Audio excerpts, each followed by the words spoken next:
اللہ تعالیٰ نے دنیا آزمائش کے لیے بنائی اور اللہ تعالیٰ نے آخرت دار الجزا بنائی کہ بدلہ کہاں ملے گا؟ آخرت میں ملے گا۔ انسان کیا کرتا ہے؟ اس کی یہ خواہش ہے کہ وہ دنیا جو دار الجزا ہے، جہاں رزلٹ اناؤنس ہوگا، اس کو پسے پوش ڈال دیتا ہے، اور وہ دنیا جو دار العمل تھی اس میں مزے اور عیش کی تلاش میں لگ جاتا ہے۔ یہ اتنی بڑی مسٹیک ہے، اتنی بڑی غلطی ہے کہ اس کی نقد سزا انسان کو یہ ملتی ہے کہ جس دنیا میں وہ سکون کی تلاش میں، عیش کی تلاش میں آخرت کو بھولتا ہے، اللہ اسے اس دنیا میں بھی سکون نہیں دیتے، نہ یہاں کا رہا اور نہ وہاں کا رہا۔ کہتے ہیں نا، کوا چلا ہنس کی چال اور اپنی بھی بھول گیا۔ سکون اور اطمینان اللہ نے صرف ان لوگوں کے لیے رکھا ہے جو آخرت کے متلاشی ہیں، جو آخرت میں سکون چاہتے ہیں، ان کو غریبی میں دنیا میں بھی مل جاتا ہے۔ یہ غریبی سسٹم صرف ہوٹلوں میں نہیں ہے، یہ اللہ کے ہاں بھی ہے غریبی سسٹم۔ اب دو طرح کے لوگ ہیں دنیا میں۔ زیادہ تر تو وہ لوگ ہیں جو یہ سمجھتے ہیں کہ ہم نے اپنی منمانی زندگی گزاری تو اس سے ہماری طبیعتوں میں سکون پیدا ہوگا، ڈپریشن ختم ہوگی، ہماری زندگی مزے کی گزرے گی۔ یہ بہت بڑی مسٹیک ہوتی ہے انسان سے، بہت بڑی بھول ہوتی ہے۔ انسان کی زندگی اور جانوروں کی زندگی میں فرق ہے۔ انسان بہت ذہین ہے، جانور ذہین نہیں ہے۔ ہم اپنی زندگی کو قیاس کرتے ہیں جانوروں کی زندگی پر۔ آپ نے گائے پالی، بکری پالی، کوئی بھی جانور پالا، بلی پالی، لوگ کتے بھی پال رہے ہیں، تو ہر وقت اس کی ہر ضرورت پوری کریں گے وہ خوش رہے گا، اس کی خواہش پوری کریں گے وہ خوش رہے گا۔ جب اس کی خواہش پوری نہیں کریں گے، ضرورت پوری نہیں کریں گے، وہ آئے گا ٹینشن میں۔ یہاں سے انسان یہ سمجھتا ہے کہ چونکہ میں نے گھر میں بلی پالی ہے، اسے ٹائم پہ کھانا نہ ملے، اسے یہ نہ ملے، اسے وہ نہ ملے، تو وہ پریشان ہو جاتی ہے۔ تو مجھے بھی ساری چیزیں چاہیے دنیا میں، مجھے بھی کیا چاہیے، اس لیے میں بھی پریشان نہیں ہوں گے جب ساری چیزیں مل جائیں گی۔ اسے یہ نہیں پتا کہ سکون کا تعلق، بہت زیادہ تعلق انسان کی نفسیات سے ہے، اور جانور کی نفسیات میں اور انسان کی نفسیات میں زمین اور آسمان کا فرق ہے۔ دونوں کی جو فزیکل ایک اسٹرکچر ہے نا، اس میں فرق نہیں ہے۔ فزیکل اسٹرکچر تو جانور، انسان کا، بلی کی بھی دو آنکھیں ہوتی ہیں، انسان کی بھی دو آنکھیں ہوتی ہیں۔ آنکھ کے دیکھنے کا پروسیس انسان کا بھی وہی ہے جو کتے اور بول لو بلی کا، سننے کا، سونگنے کا، کھانے کا، وہ سارا سیم پروسیس ہے۔ کوئی ڈاکٹر کہے گا نہیں سیم نہیں ہے، بھائی سیم کا مطلب یہ ہے کہ کھاتے تو وہ بھی ہے نا، ہم بھی کھاتے ہیں، تھوڑا آنتوں کا سیٹنگ کا فرق ہوگا، لیکن اس فرق کی وجہ سے جو ریزلٹ ہے اس میں تو کوئی فرق نہیں آ رہا نا۔ تو اصل جو انسان اور جانوروں کا فرق ہے نا، وہ ہے نفسیات کا، وہ ہے دماغ کا۔ کتنا آپ لوگ کے لیے میں نے آسان کر دیا لیکچر کے، دماغ بولتا ہوں تو دماغ کی طرف اشارہ بھی کر رہا ہوتا ہوں تاکہ کنفیوز نہ ہو۔ اب ایسا نہ ہو کہ دماغ بول رہا ہوں تو شاید اس سے گھٹنا مراد ہے۔ تو فرق کس کا ہے؟ نفسیات کا۔ انسان بے انتہا ذہین ہے، اسے خوش رکھنے کے وہ فارمولے نہیں ہیں جو جانوروں کو خوش رکھنے کے ہیں۔ جانور کی جب خواہش پوری ہو جاتی ہے تو وہ خواہش مزید خواہشات جنم نہیں دیتی، انسان عادی ہو جاتا ہے، جس لائف اسٹائل میں کچھ دن گزارے گا اس کا تھوڑے دنوں میں عادی. اب اس کو سکون اور مزے کے لیے اس سے اوپر کی چیز چاہیے، اس چیز میں اس کو سکون بولو نہیں ملے گا، اب اوپر کی چیز چاہیے. لہذا دو طرح کے لوگ ہیں، کچھ کیا کرتے ہیں بھائی، سکون اطمینان کے لیے وہ اپنی خواہشات کو پورا کرنے میں لگ جاتے ہیں، ان سے ٹینشن برداشت نہیں ہوتی. یہ بھی کر لو، یہ بھی کر لو، جو دل چاہے کھا لو، جیسا چاہے جہاں چاہے رہ لو، وہ اپنی خواہشات کو محدود نہیں کرتے. لیکن اللہ اور اس کے رسول صلی اللہ علیہ وسلم نے جو سکون کا طریقہ بتایا وہ خواہشات کو پورا کرنا نہیں ہے بلکہ خواہشات کو کنٹرول کرنا ہے. خواہشات کو کیا کرنا ہے؟ کنٹرول کرنا ہے. اگر آپ نے کنٹرول کرنا شروع کر دیا خواہشات کو، اچھا اب اس میں بھی دو طرح کے لوگ ہیں جو خواہشات کو کنٹرول کرنے والے ہیں. کچھ ایسے ہیں جو کہتے ہیں کہ اپنی کوئی خواہش ہی پوری نہ کرو.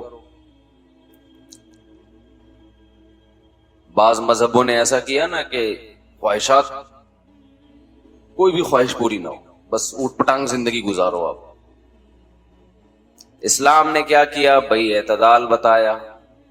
کچھ خواہشات پوری کرنی ہے، کچھ خواہشات آخرت کے لیے چھوڑ دینی ہے، اور کچھ خواہشات آپشنل ہیں، پوری کرو ٹھیک ہے، نہیں کرو گے تو ثواب ملے گا.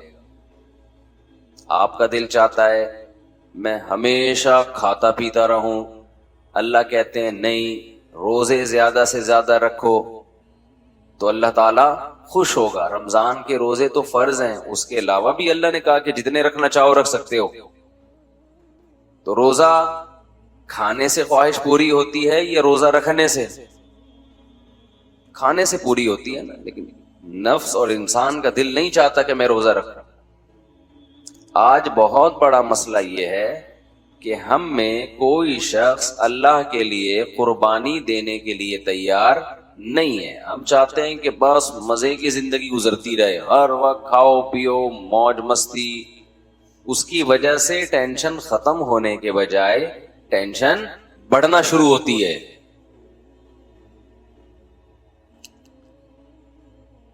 ایک لذت حاصل کر لی، پھر چاہتا ہے آگے جاؤں، پھر اس سے آگے جاؤں.